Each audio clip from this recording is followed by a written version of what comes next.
Broadcasting live from the True Crime Today studios to the world. This is Murder in the Morning with Tony Bruschi and Stacey Cole. From the Hit Killers podcast, Murder in the Morning. Well, if you've been following the Black Swan murder trial of Ashley Benefield, like we've been doing back here for quite a while, you are aware that she was sentenced, and that just happened on the 3rd of December.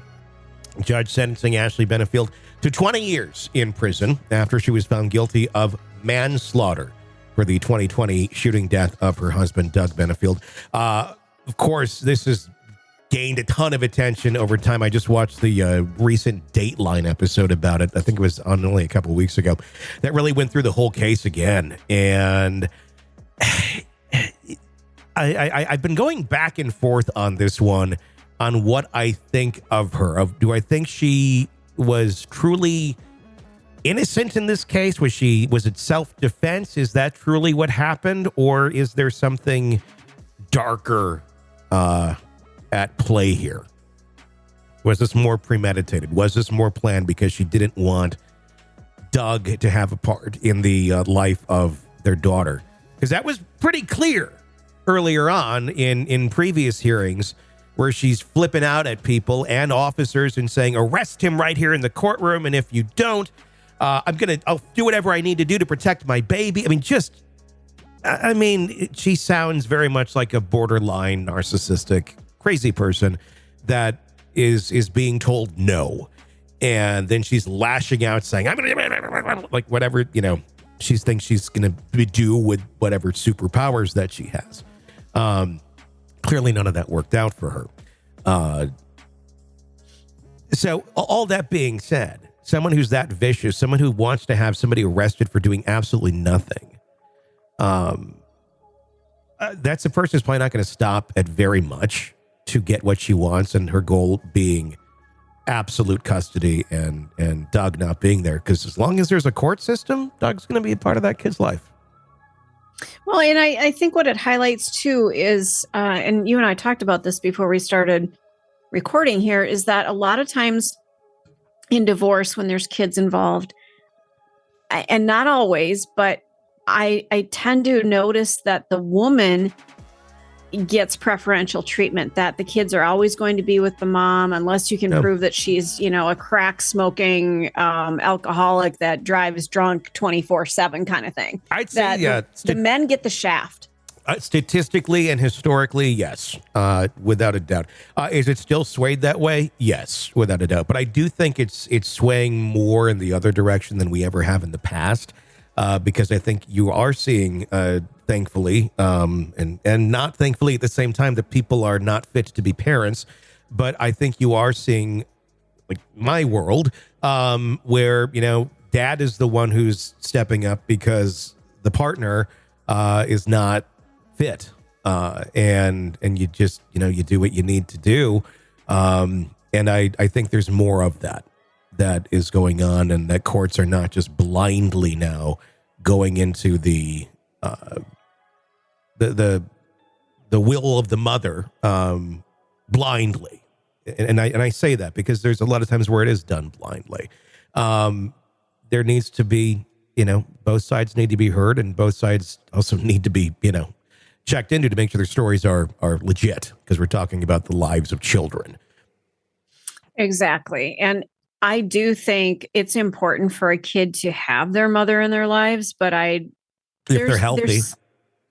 Exactly. But I don't understand why fathers are demonized so much in our system. Is this an old style thing from like the 60s where dad just, would come home, sit down with his gin and tonic. And I think I don't want to hear the kids. I don't want to hear from them. Well, things are different now. I think it goes beyond that. I just think statistically you have a hell of a lot more deadbeat dads who abandon their family than you do moms.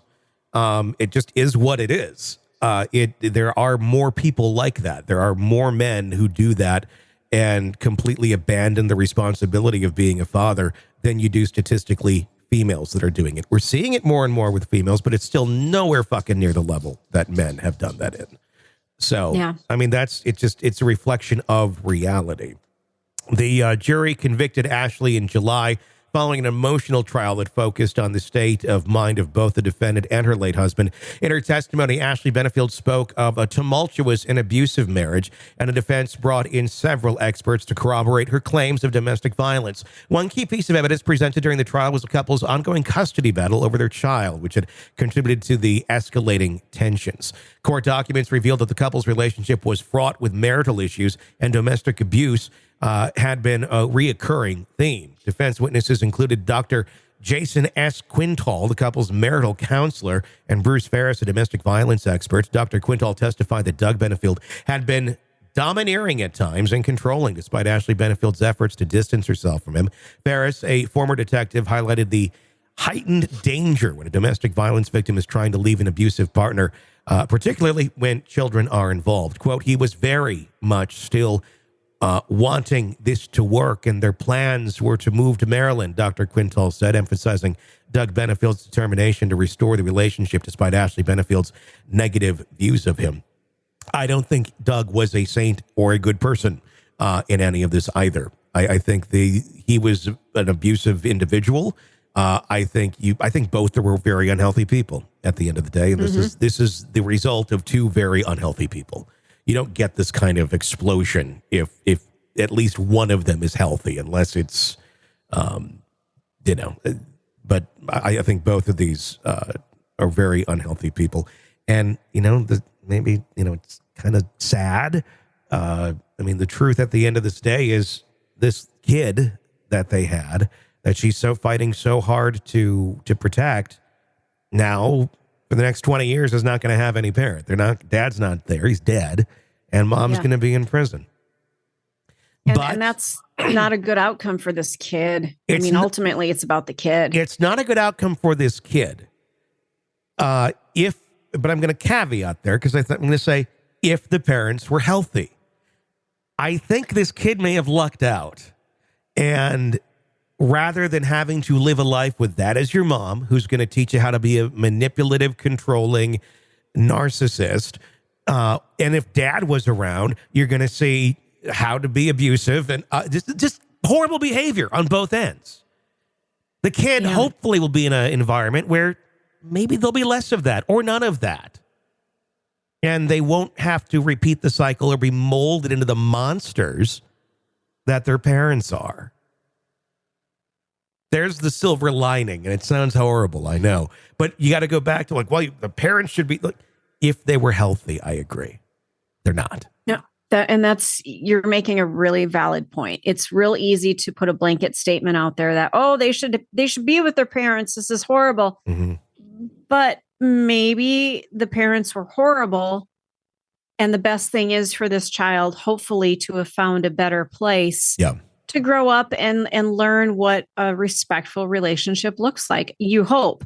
Now, we don't know. I'm not sure where this kid's going to be growing up. Are we talking foster care? Are we talking the parents, the grandparents? I believe it's with her parents. Mom? Right? I think. I could be wrong. Okay. If that's what I remember from Dateline the other day. I hope I'm not mixing up another story. But I believe that's where the person or the child is right now.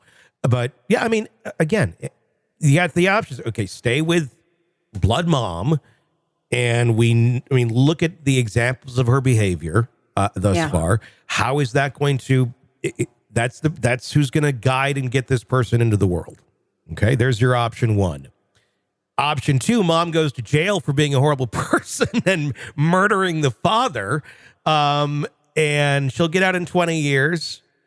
And those formative years, luckily that child hopefully is going to be in a better place. You're kind of rolling the dice, but it may be a gamble I think I would take over Black Swan. Yeah. I think, it's like kind of you're already at a really low number. So what's the worst you can do? Make it the same, maybe a little better, hopefully a little better. So. It's a weird way of looking at it. But. So this kid's going to be mid-20s by the time mom gets out. Yeah. Wow. There's going to be appeals. There's all sorts of things there. they're looking at. I know there's some issues with one of the jurors they're questioning. So, yeah, there'll be appeals. This will go back and forth. We'll see where it lands. But honestly, this is a case where the kid is better off without that parent in their life. You're neck deep in a dark, twisted tale, and just as the tension peaks, bam, a commercial about some miracle diet pill breaks the spell. It's like finding a fly in your soup after the first bite. But here's the fix. True Crime Today Premium Plus on Apple Podcasts. You get to enjoy your crime stories without the junk. Ad-free episodes, extended interviews that go beyond the surface, and early access to all the gruesome details. It's like swapping out a can of cheap beer for a glass of fine whiskey. So search for True Crime Today Premium Plus on Apple Podcasts. Subscribe and keep the darkness flowing uninterrupted.